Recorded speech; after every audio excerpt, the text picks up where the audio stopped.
तर मंडळी नमस्कार, स्वागत आहे तुमचं आपल्या चॅनलवर अजून एका नवीन व्हिडिओमध्ये. मी वर्षा राणी चौधरी, तुमची एक नवीन मैत्रीण आणि एक नवीन शेतकरी. तर खूप दिवस झालं आपला ब्लॉगच आला नाही.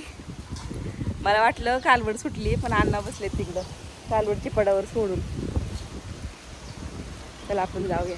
चौधरी साहेब गेलेत मका आणायला, म्हणजे मकवान आणायला गेलेत. घार आली वाटतं, कोंबड्या पळाल्या, खूप हवा सुटली. तर चौधरी साहेब गेलेत मकवान आणायला, म्हणून मग वैरण नाही केली. 4 वाजून गेलेले. आणि मला असं वाटलं की कालवडच सुटली, पण कालवड नाही सुटली. अण्णांनी सोडली तिला चिपडाच्या ढिगावर. तर खूप दिवस झालं आपले व्हिडिओच आले नाहीत. व्हिडिओ न येण्याचं कारण वेगळंच होतं, आणि ते प्रत्येक गोष्ट सोशल मीडियावर सांगितली पाहिजे असं नसतंय. त्याच्यामुळं नाही सांगितलं तुम्हाला की व्हिडिओ का नाहीत आले. पण असो, आता इथून पुढे आपले व्हिडिओ येत राहतील. आणि खूपच कामात बिझी होती. खूप महत्त्वाचं माझं काम होतं. म्हणजे बरेच दिवस झालं एक प्रश्न सुटत नव्हता आमचा. खूप आम्ही अडचणीमध्ये होतो. ती अडचण आमची संपलेली आहे, आणि त्याच कारणासाठी आम्ही पळत होतो.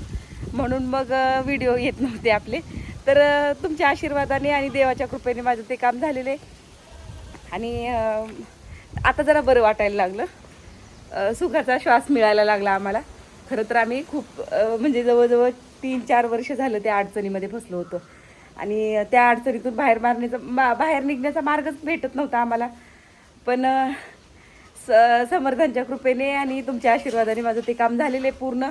आणि नाही सोशल मीडियावर सांगण्यासारखं. कारण काय म्हणतात ना, झाकली मूठ 1.25 लाखाची, आणि झाकली तर लाखाची, उघडली तर लोकाची असते. त्याच्यामुळं न सांगितलेलं बरं.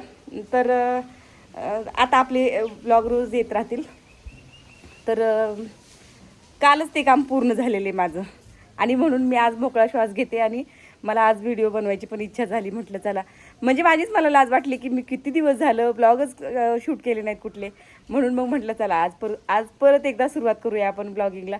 तसं माझ्या मोबाईलमध्ये मी यात्रेचे व्हिडिओ शूट करून ठेवलेले आहेत. आणखीन बरेच काय व्हिडिओ शूट करून ठेवलेले आहेत. तर ते काय म्हणतात ना, ते दुसऱ्या कामामध्ये बिझी असल्यामुळे, म्हणजे ज्या एखाद्या कामावर आपण फोकस करायला घेतलेले, ते काम पूर्ण होईपर्यंत दुसरीकडे कुठं लक्ष लागत नाही ना. तसं आमचं काहीसं झालं होतं.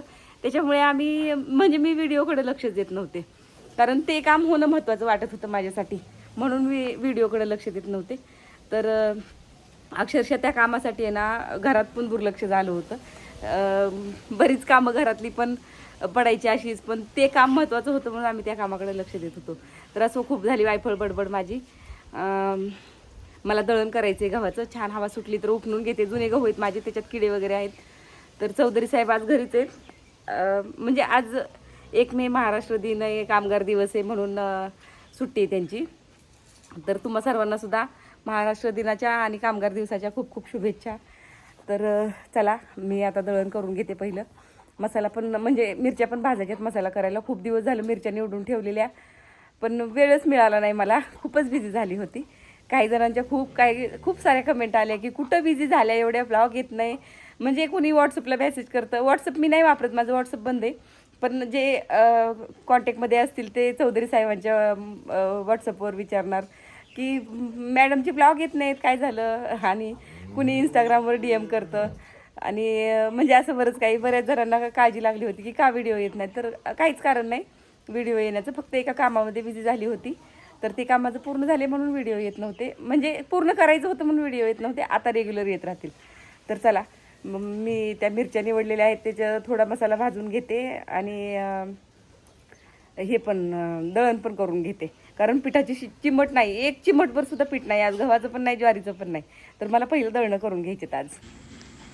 घरात एक वस्तू जरी कमी असेल ना, तरी घर रिकामं वाटतं. का कुणाच ठाऊक. घरात पीठ डब्यामध्ये पीठ भरपूर असेल, घरामध्ये पाणी भरपूर असेल, आणि मसाला मीठ सगळं काही असलं की, म्हणजे ह्या वस्तू घरात असल्या ना की सगळं घरात पूर्ण असल्यासारखं घर भरलेलं वाटतं. आणि पीठ नसेल किंवा पाणी, म्हणजे जेवणाचंच वापरायचं आपल्या, पाणी नसेल किंवा मग मीठ आणि मसाला नसेल ना, तर घरात काहीच नसल्यासारखं वाटतं. तसंच काहीसं माझं आज झालं होतं. आणि खूपच दिवस झालं असं करमाळ्याला जाणं येणं चालू होतं माझं. 1 महिना झालं. आता तुम्हाला विचार पडेल की करमाळा बोलते नेहमी, करमाळा म्हणजे काय, करमाळा म्हणजे आमचा तालुका आहे. आम्ही राहतो गावामध्ये. गावामध्ये सुद्धा आम्ही राहत नाही, गावाच्या लांब आम्ही राहतो 3 किलोमीटर अंतरावर. म्हणजे गावापासून 3 किलोमीटर अंतरावर आमची वस्ती आहे. मग गावातून वस्तू आणणं पण आम्हाला शक्य नसतं आणि गावात वस्तू आणायला जाण्यापेक्षा गावात सगळं मिळतंच असं काही नसतं. त्यामुळं मग आम्हाला करमाळ्याला जायला लागतं आणि अजून काही बरीच कामं करायची असतील तर ते तालुकाच गाठायला लागतो आम्हाला. तर त्याच्यामुळे जाणं येणं म्हटलं की अख्खा दिवस कसा जातो ते समजत नाही. कारण गावाकडे म्हटलं की शहरांमध्ये असं वाहनांचे काही प्रॉब्लेम येत नाही. म्हणजे दळणवळणाची साधनं भरपूर आहेत शहरामध्ये आणि गावाकडे म्हटलं की मग एकमेव दळणवळणाचं साधन म्हणजे ST असते. आत्ता बरेच काही टेम्पो रिक्षा वगैरे असं काही, रिक्षा तर खूपच कमी बघायला मिळतात आमच्याकडे. टेम्पो किंवा ओमनी वगैरे काय असतात ना त्या 4 व्हीलर, तर त्या आता बरेच काही चालू झाल्यात पण त्याही मिळत नाहीत अक्षरशः. STला वाट बघत बसायला लागतं. आणि स्कूटीवर जर जायचं म्हटलं ना तर मग मला अलाउड नाही आहे स्कूटीवर जाणं. आमचे चौधरी साहेब एवढे ओरडतात ना स्कूटीवर जायचं म्हटलं तर. कारण एकदा मी करमाळ्यामध्ये जाऊन आपटली होती स्कूटीवर. हायवेने व्यवस्थित गेली इथून तिथून आणि करमाळ्यामध्ये अचानक समोरून एक लेडीज आली आणि योगायोगाने माझा ब्रेक फेल होता. मग मी उजवा ब्रेक अचानक दाबला स्कूटीचा, तर ती मी पडली खाली. माझी स्कूटी पण पडली आणि मी पण. म्हणजे नशीब की त्या बाईला कुठं काय लागलं नाही आणि मला पण नाही लागलं, पण मी पडली करमाळ्यामध्ये. मग तेव्हापासून मला चौधरी साहेब करमाळ्यामध्ये स्कूटी घेऊन जाऊन देत नाहीत. आणि म्हणजे असंच मग अख्खा दिवस जातो आणि आम्ही दोघंही एक दिवस आड करून म्हणजे मी आज गेली उद्या चौधरी साहेबांबरोबर जायचं, चौधरी साहेबांनी सुट्टी करायची. कारण असं पण असतं ना की त्यांना कामातून सुट्टी मिळत नाही. काम पण गरजेचं आहे, नुसत्या शेतीवर पण भागत नाही, कामाला पण जाणं गरजेचं आहे. त्याच्यामुळे मग व्हिडिओकडे मी पूर्णपणे दुर्लक्ष केलं होतं आणि फक्त त्याच कामावर फोकस केलं होतं. कारण ते काम खूप माझं महत्त्वाचं होतं आणि कधी काळी मला जर गरज वाटली तर मग मी काय काम होतं माझं ते मी तुमच्याशी शेअर करेल. काय अनुभव होता आणि मी जी चूक केली ती तुम्ही करू नका असं मी नक्की सांगेल तुम्हाला. पण आता सध्या तरी मला असं वाटत नाही की मी ते सोशल मीडियावर सांगावं किंवा काही, तेवढं महत्त्वाचं मला वाटत नाही. ते माझ्यासाठी महत्त्वाचं होतं, तुमच्यासाठी नाही. आणि मग ह्याच कारणांमध्ये मी बिझी असल्यामुळे घरात पण कामाचा पसारा, बाहेर पण गुराढोरांचं अन्न पण बघायचे एवढं तेवढं.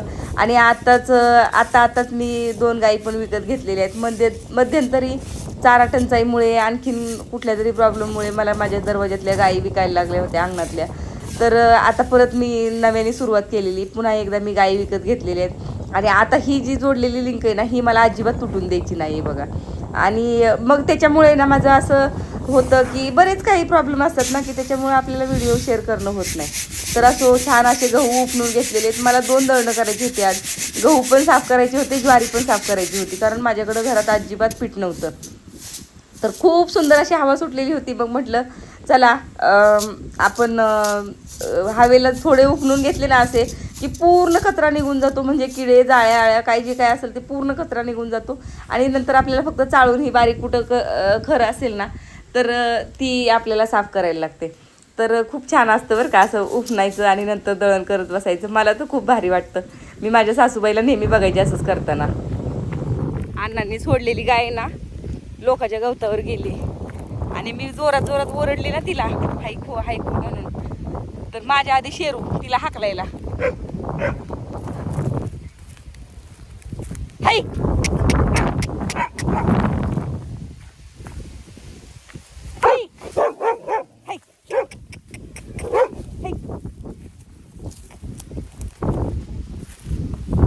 शेरूचं सगळं पण उठलंय. मी जोरात ओरडली ना हाईक म्हणून, तर तो तिला हाकलायला आलाय. किती हुशार.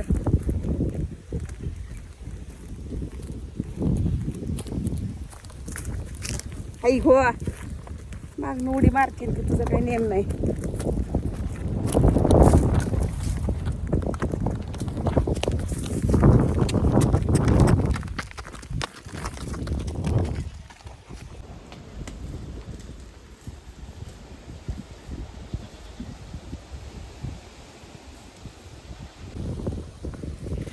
दळण करता करता पळावं लागलं. तर मंडळी झालेलं आहे आपलं गव्हाचं आणि ज्वारीचं दळण करून. तर ज्वारीचं दळणाला आता पिशवी मला बघायला लागणार आहे. एकच पिशवी माझ्याकडे. ह्या पिशवीमध्ये गव्हाचं दळण करून ठेवलेलं. इकडं चौधरी साहेबांनी पेंडीचं पोतं आणून ठेवलेलं आहे. इकडं रेशनचा माल आणून ठेवलेला होता मी, तर तो ओट्यावरच ठेवला, तो घरात नेला नाही अजून. आणि दळणं करून झालेली आहेत माझी नीट, म्हणजे गहू ज्वारी साफ करून झालेली. आणि इकडं गाया बांधल्यात. तर ह्या इकडच्या 2 गाया विकत घेतलेल्या आहेत बरं का, आणि ह्या 2 घरच्या गाया आहेत. आणि ही आमची इथं आहे ती बकुळी आमची. तर चला मंडळी, मी तुम्हाला आता थोडक्यात दाखवते की मी मसाल्यासाठी काय काय सामान वापरते, म्हणजे आमचं घाटी मसाल्यासाठी काय काय सामान वापरलं जातं. कारण आता भाजत वगैरे काय दाखवणार नाही तुम्हाला कसं भाजायचं काय, कारण सगळ्यांना माहिती आहे. आणि जर तुम्हाला इंटरेस्ट असेल कसं भाजला मसाला बघण्याचा, तर तुम्ही मला कमेंट करून नक्की सांगा. मी नेक्स्ट टाइम मसाला बनवताना ना मी व्हिडिओ शेअर करेल. आज काय मला शेअर करणं होणार नाही. तर इकडे आहेत 2 किलो मिरच्या आहेत बरं का. ह्या मसाल्यासाठी मी काय काय सामान घेतले ते दाखवते मी फक्त आजच्या व्हिडिओमध्ये. कारण मसाला आता भाजून मला कुटायला द्यायचा आहे. राम सॉरी बरं का, मिरच्याची पिशवी अशी फटकली ना थोडी, त्याच्यामुळं शिंका आली. तर इकडे मिरच्या नीट करून ठेवलेल्या मी जवळजवळ 1 महिना 1.5 महिना झाला. चैत्र महिना लागायच्या आधी मी मिरच्या नीट करून ठेवलेल्या होत्या. चैत्र महिना लागायच्या आधी आठवडाभर. आणि हे बघा, या पिशवीमध्ये मी कांदा वाळवून ठेवलेला आहे असा. तर 1 किलोचा कांदा मी कापला होता. 1 किलो 1.5 किलोच्या आसपास कांदा कापलेला होता आणि तो असा छान वाळवून ठेवलेला आहे. तर ताई नावं ठेवू नका बरं का माझ्या व्हिडिओला, कारण खरंच आता वेळ नाही आहे मला सगळं सामान तुम्हाला काढून दाखवायला. ह्या अर्धा किलो खोबरं आणि 150 ग्रॅम हळकुंड घेतलेले 2 किलो मिरचीसाठी. अर्धा किलो खोबऱ्यातलं 1 खोबरा जो असतो ना अर्ध्या नारळाचा, तो काढून ठेवलेला आहे. बाकी तेवढं खोबरं घेतलेलं आहे मसाल्यामध्ये घालायला, आणि 150 ग्रॅम हळकुंड घेतलेले आहेत. आता भाजायचं कसं ते तर तुम्हाला माहितीच आहे. आणि हा मसाला, गरम मसाला मी मिक्स आणलाय. आमच्याकडे मिक्सच दिला जातो, कारण आपण जास्त काही एरवी मसाला वापरत नाही कशाला, गरम मसाले जास्त वापरतच नाही. मग त्यामुळं आम्ही याच्यासाठीच आणतो. तर हा म्हणजे अर्धा पाव मसाला आहे. अर्धा पाव म्हणजे 125 ग्रॅम, 150 ग्रॅम मसाला आहे हा. पूर्ण मसाला 150 ग्रॅम. तेजपत्ता वेगळा आहे त्याच्यात, तेजपत्ता नाही त्याच्या वजनामध्ये. आणि हे अर्धा किलोमधले म्हणजे 1.5 पाव धने. हे अर्धा किलोमधले मी अर्धा पाव काढून ठेवलेले. तर 1.5 पाव धने. आणि ही पाव किलोच बेडगी मिरची घेतली ह्या वेळेला मी, कारण मिरच्या मला गावरान भेटल्यात आणि लाल भेटल्यात चांगल्या, त्यामुळे मी बेडगी मिरची पाव किलोच वापरलेली. जर मिरच्या व्यवस्थित नाही ना भेटल्या, बाजारातून आणलेल्या मिरच्या असतील त्यांना कलर एवढा व्यवस्थित नसेल ना, तर अर्धा किलो मिरची वापरते मी 2 किलो मिरचीला, 2 किलो साध्या मिरचीला. तर छान मिरची माझी गावरान, पूर्ण गावरान मिरची, घरगुती शेतकऱ्याकडून घेतलेली मिरची ही. तर हा बघा एवढा मसाला आम्ही वापरतो. आणि काय राहिलं याच्यात, काहीच नाही राहिलं, एवढंच वापरतो. याच्यामध्ये खसखस पण असते, पण मला असं वाटलं सामान आणायला गेले ना गरम मसाले वगैरे, तेव्हा मला वाटलं की माझ्याकडे खसखस आहे घरात. कारण मला एकदा अनारसे करायची म्हणून मी आणलेली खसखस. पण दिवाळीच्या पिरियडमध्ये असं काहीतरी असेल, त्यावेळेला पण आम्हाला काहीतरी सुतक काही पडलं होतं. मग ते भिजवलेले तांदूळ मी काढून कोंबड्यांना टाकले होते, त्यामुळे मला ते अनारसे करणं झालं नव्हतं. मग पण ती खसखस मला घरात आणून ठेवलेली आठवते, पण मी कुठं ठेवली खूप शोधली पण मला भेटलीच नाही. मग मी कुणाला देऊन टाकली का मी वापरली कशात काय मला आठवतच नाही अजिबात. त्यामुळे मी खसखस नाही आणली, नाही तर खसखस पण घालतात आमच्याकडे मसाल्यामध्ये. तर एवढं सामान वापरले बघा. 2 किलो मिरची गावरान, पाव किलो मिरची बेडगी, 1.5 पाव धने, अर्धा किलोला थोडंसं कमी म्हणजे 50 ग्रॅम कमी खोबरं असेल, आणि 150 ग्रॅम हळकुंड, आणि हे गरम मसाले, आणि हा भाजलेला कांदा. एवढ्या सामानामध्ये आमच्याकडं घाटी मसाला होतो. आम्ही लसूण घालत नाही मसाल्यामध्ये. तर चला मंडळी, खूप उशीर होत आलेला आहे बघा, दिवस कुठं गेलेला आहे. आणि मला मसाला भाजायचा आहे. व्हिडिओ बनवत बसली ना, व्हिडिओच्या नादामध्ये मग कामं घरातली होत नाहीत. आणि माझा खूपच राडा उठलाय, कारण माझं करमाळ्याला जाणं येणं होत होतं त्याच्यामुळं. मग मला अजिबात भाजीला सुद्धा मसाला नाही, आणि बिना मसाल्याच्या भाज्या, विकतचे मसाले घालून मला भाज्या अजिबात आवडत नाहीत. तर त्याच्यामुळे मी आता पुढं काही व्हिडिओ वाढवत बसणार नाही. जेवढा बनवलाय तेवढाच तुमच्याबरोबर शेअर करणार. तर चला मंडळी, आजच्या व्हिडिओमध्ये एवढंच. व्हिडिओ आवडला तर लाईक शेअर कमेंट करायला विसरू नका. आणि काही चुकत असेल तर नक्की सांगत जावा की ताई हे दाखवा ते दाखवा म्हणून. आणि भेटू पुढच्या व्हिडिओमध्ये. तोपर्यंत बाय. जय महाराष्ट्र.